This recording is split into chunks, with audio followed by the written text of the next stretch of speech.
ব্রাহ্মণবাড়িয়া নবীনগর শিপ্রারানী দাস ধর্ষণ হত্যা মামলায় মূল আসামি তাজুল ইসলাম প্রকাশ কাজলকে গ্রেফতার করেছে পিবিআই।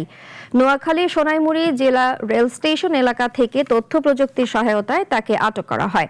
সোমবার দুপুরে সংবাদ সম্মেলনে এ তথ্য জানান ব্রাহ্মণবাড়িয়ার PBI police super Sachin Chakma. PBI জানায়, প্রাথমিক জিজ্ঞাসাবাদে আসামি হত্যার কথা স্বীকার করেছে।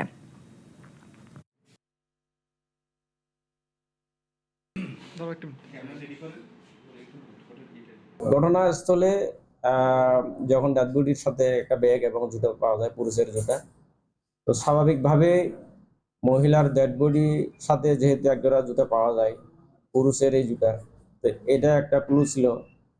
তো এই জুতাটা কার, আমরা যখন কালু বাবুসিকে অ্যারেস্ট করি, কালু বাবুসি আমাদেরকে ইনফরমেশন দেয়, হ্যাঁ তাজুলই এই ধরনের জুতা পরতো।